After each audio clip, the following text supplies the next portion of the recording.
Hello and welcome to my channel on human design. So we continue looking at all the questions and what questions you've been sending me.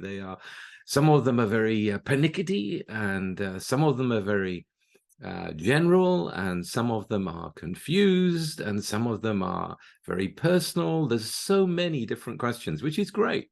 So I've chosen a few today from all the different varieties. So we'll go straight into it with a really good question from Cam-VZ4YO. The question is, I have a question about the defined heart center. I've heard many times from many sources that those with undefined heart centers should not try to prove themselves to people as they have nothing to prove. How does that work for people with defined heart centers? Are defined heart centers supposed to constantly be fighting to prove themselves to others? I hope not, because that sounds exhausting to me as a defined heart person. Yes, it sounds exhausting to me with an open heart person as well. So no, it's not that. The open will try to compete in some way with the fixed will. They suddenly get all this will energy, and it's like, okay, I can do this, and they promise this and they promise that, and they have to really go beyond their abilities, or certainly beyond their comfort zone, in order to fulfill their promise. When it comes to fixed heart centers, it's not the same thing at all. As you say, it would be very exhausting for a fixed heart center to continually try to prove themselves. It's really about when you have will and you make a decision based on your will or based on your inner authority that involves the will, perhaps, and you go, I will do that. You mean it. You mean it because you have the willpower, you have the will to do that, which is why the fixed will people can make a promise and say, I will, because they know the power in them is going, I want to do that. I will do that. You know, they shake your hand and the deal is done. And then it is down to them to prove that they have the will for what they've just promised. But because they already have will, they do want to do it. They have got the will for it, and they will do it. They certainly don't have to prove themselves all the time in everything that they've got the will. It's that very specific thing that they've said they will do. Then yes, if they don't fulfill that promise, then people aren't going to trust them, because the will is a power and you can feel it running through you, and you know if you're going to do something or not. So to say you're going to do something and then not do it if you've got will, yeah, that's not a good thing. But you don't have to do it all the time. So you can relax on that. It's not about that. So I hope that's cleared that one up. Let's move to the next question. My question is especially on the behalf of Quad Right Projectors. Is there a deconditioning hack that can help us on our way? I read somewhere that the environment is the first key to deconditioning. Is that correct? As long as we are in the correct environment, we'll be better able to decondition? Yeah, that's a good question too, openings. It's, I didn't really realize how important the environment is for myself until I actually got to a perfect environment. And it is very important, not just for Quad Right projectors, but for everyone. It's not really a human design hack. It's just your body is going to feel more comfortable in the right environment. And being quad right, you know, you don't want to move a hell of a lot. You know, you're designed to have a passive body. You're designed to not be running around all over the place. So that would certainly help you. Is it more important than your strategy? No. No, I mean, whatever your design is, there is this way of making decisions, and getting into the correct environment still means that you need to be correct in that environment. For a Quad Right projector, so let's say it was a self-projected projector with no motors, Being in your correct environment is going to give you more energy because you can relax more in that. It suits you. It fits with you. And in that sense, you're not spending energy resisting against the environment. But you still have to wait for the invitation to go in a direction where you will feel happy to go in. You still have to consult your sounding board to consider the different aspects of a invitation and wait for the truth to come through your own mouth. That will still be the case. So it helps, but I wouldn't say it's a hack, you've all got to understand that human design is it's a long-term process. You begin by taking in the knowledge, recognizing it in yourself, saying, oh, wow, this is me. I keep getting it verified in this way and that way. But still, the living of it, knowing it is one thing, living it, living according to it, seeing it reflected again and again in different levels, in different situations. This is really what changes you over time. There is a deconditioning period where you have to begin to drop. In fact, you do begin to drop what is held in the whiteness of your chart. But it does take time. So for those of you in a mad hurry to get to the end of the deconditioning process, save your breath, save your energy. If you're in it for the long haul, you're in it for the long haul. This deconditioning period goes in cycles of 7 years. It's not like in 7 years it's all over. There you are, fully awake. Yeah, it's not like that. You get to experience yourself at a fundamental level. And from there on, you continue to open up to your life as it unfolds, more as you, and more as you, and more as you, as time goes by. So it's a process, and it doesn't stop. And the next question is from Ian. And Ian asks, so from Ian C6418, one question I have is, what happens to someone with a sacral authority when their solar plexus is defined during a transit? For example, I have gate 35 active in my design, and Neptune is making its slow transition through gate 36. I understand that my sacral is still the final authority, but I also now need to wait for emotional clarity, which sounds just like a generator with emotional authority to me. Yes, it does. What if someone is a projector and has their sacral defined during a transit? Do they temporarily have a different aura? Do they need to listen for a sacral response? Or do they just experience that abundant energy to build and work? Now, that's a very good question. And many of you have asked me about transits. Do I suddenly get lots and lots of channels? Do I change in this way or change in that way? It's the weather that comes to you. You are still the same. In being correct according to your own strategy and authority, you don't have to be pulled into the transits. You don't have to be tempted out of yourself. But yes, you can use the transits, which is why getting a weather forecasting through a transit reading or through a cycle reading is useful, because it can prepare you for what is coming. But when it comes, so for example, Ra did a lot of his deep and detailed work during a transit where he had the sacral defined through the transit. So he did use it for work. He did use it to build. He used it well, but at the same time, it didn't turn him into a generator. He was still a manifestor. Transits come and transits go, and a manifestor or a projector or a reflector that is working continuously and working too much, it's going to affect them. It's going to affect them negatively.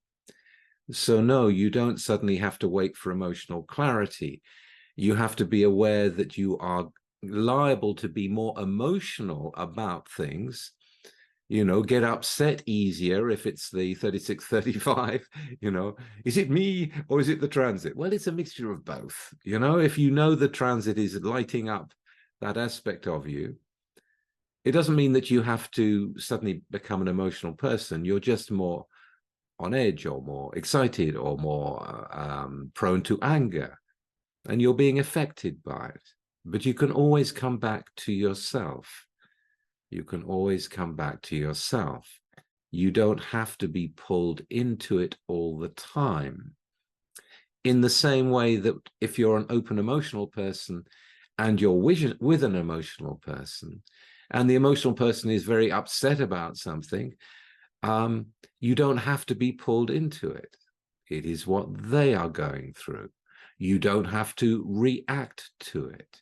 You can hold the space for them if you respond to do so, to get out whatever the upset is. You don't have to become an emotional person. You're being affected by it. It doesn't mean you have to go along with it. And knowing what the weather is can be very useful. And you were not the only person to ask about the transits and the cycles. So let me bring in another couple of questions, and I can give another perspective on this question. Georgina asks, could you talk about our different returns, i.e. solar return, etc., and how we could use them to our best advantage for growth? And then Miss Scalada says, yes to the returns. What I cannot understand is about another close as a profile from the return till the next. But what about all the gates and channel changing? Does that mean we have more channels stable during the time of this return? For example, totally different cross of incarnation, new centers defined, etc. So yeah, it is, it can be confusing if you haven't been, taught about the cycles. And, part of what is happening in the world with human design is that people are getting bits and pieces of information from bits of pieces of people that are getting other bits and pieces of information, and you haven't gone through the training. So you're bound to get confused. You're trying to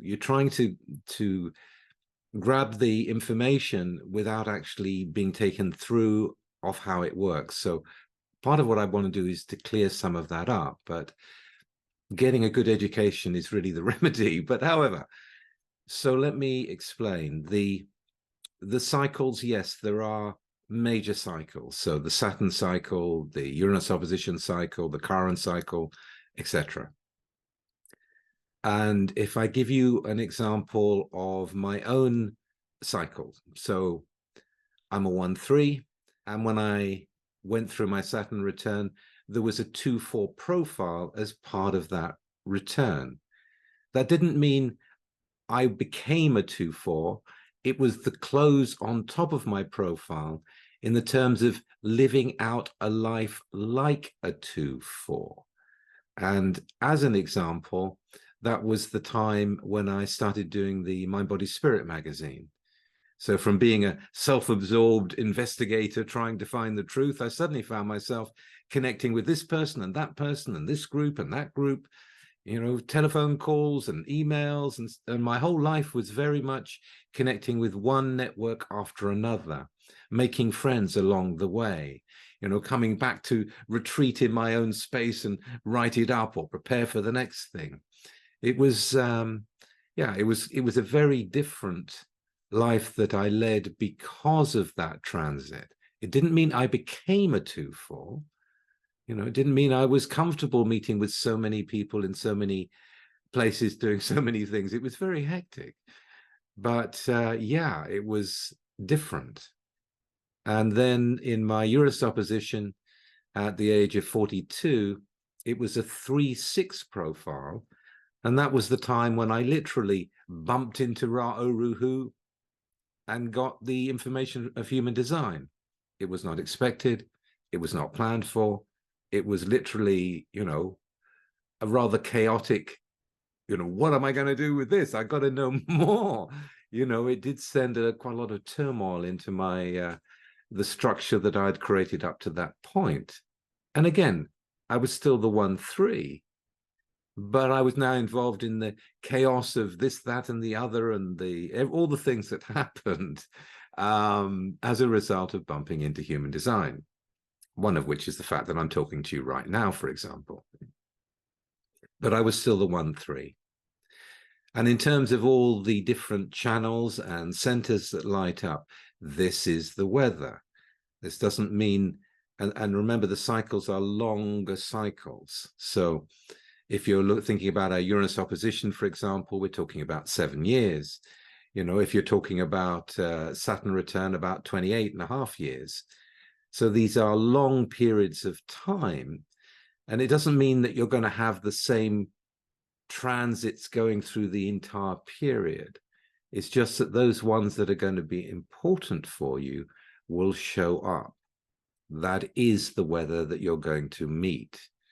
And if you meet it and understand that you're still your profile, but you're going to be living like me, a 2-4 or a 3-6 kind of life, then you go, okay, this is the way it is. This is the weather.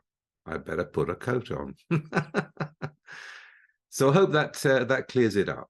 Okay, it doesn't mean that you're continuously this or that. It doesn't mean that you get new channels, and it doesn't mean that you suddenly have a different profile.